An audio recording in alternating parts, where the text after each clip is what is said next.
preempted it. But anyway, hello everybody, great to be here.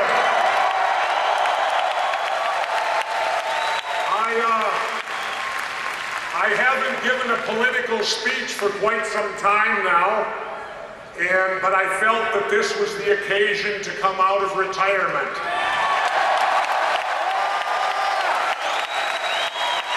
Now, first let me say this, booing does not bother me. So if I say something and you all start booing, remember, I take that as a sign of affection, having been a villain in wrestling. But it's terrific to be here, and a few of the things that I want to quickly talk about is, take your seats. Let's sit down and relax a little. You got a long day, people. A lot of speakers, and keep your enthusiasm up. But I'm here because let's remember something. I am not a Democrat, and I am not a Republican.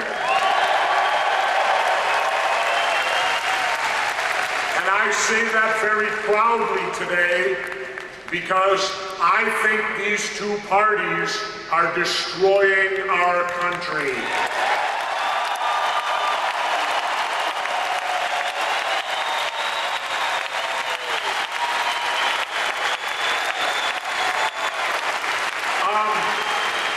And let me for a moment say at what stage they're destroying our country. It is called the national debt. We are now over $9 trillion in debt. And who is responsible for this $9 trillion debt? The Democrats and the Republicans are responsible. And what solution are they offering? None. Nothing. You don't hear one word in these debates about the debt. Why? Because they're equally responsible and it's indefensible. It is indefensible. Imagine, if you would, for a moment, a baby born today.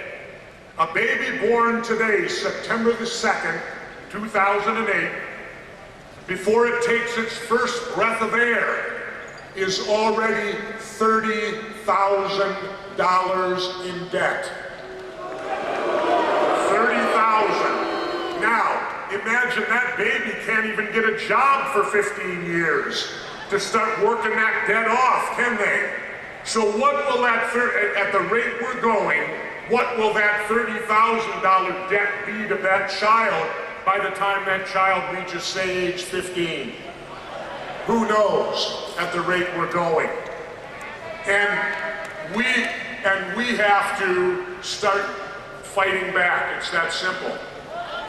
And the way you fight back is coming to conventions like this and voting your heart and your conscience.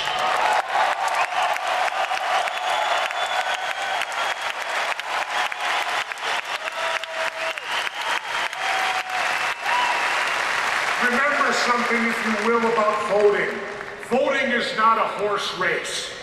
You're not going there, gee, I gotta pick the winner, so I can brag to my friends that, oh, I picked so-and-so and he or she won. Voting is voting your heart and voting your conscience.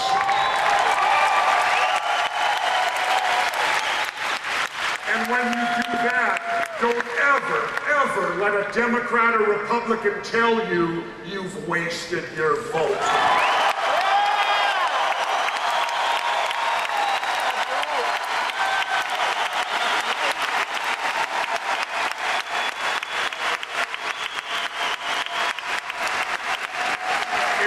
The fact is, if you don't vote your heart and conscience, then you have wasted your vote.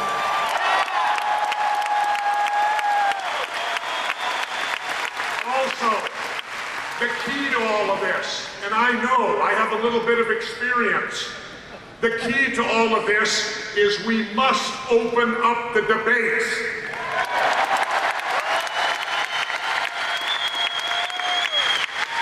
Let's go back in history for a moment, if we may. The year was 1992, and there was a little Texan, another little Texan. We got a Texan here today, but we had another Texan then by the name of Ross Perot who ran. Now, Ross Perot got 1 out of 5 votes. He got 19.7% that year. Well, in 1992, all presidential debates were under the National League of Women Voters, which is essentially a fairly neutral group. You have conservative, you have liberal, you have independents. But what happened after 1992? Here's what happened. Perot scared the establishment so badly that our illustrious Congress took the presidential debates away from the National League of Women Voters, and they created another federal bureaucracy called the National Debate Commission, which I might add happens to be run by the former heads of the Democratic and Republican parties.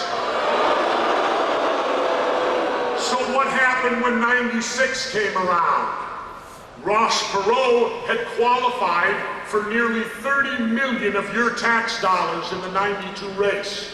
Yet, Bill Clinton and Bob Dole got together.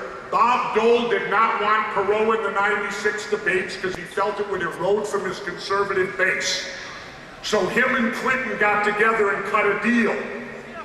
Clinton agreed because Clinton didn't want debates at all. He was so far ahead, all a debate could do was bring him down. So what happened was the two people cut a deal to eliminate Perot from the 96 debates. They took it to the Federal Debate Commission, and of course it was rubber stamped. So we did not hear Ross Perot in 1996, a person that got 1 out of 5 votes. We were not allowed to hear him. A person that qualified for millions of our tax dollars, we were not allowed to hear him. Why? Because 2 people made that decision. Now, I ask you, is that what democracy is supposed to be? Well, there's a group called Rock the Debate out there now. And I encourage you all to support this group, Rock the Debate, because they're working to open up these debates so that a candidate like Jesse Ventura can win.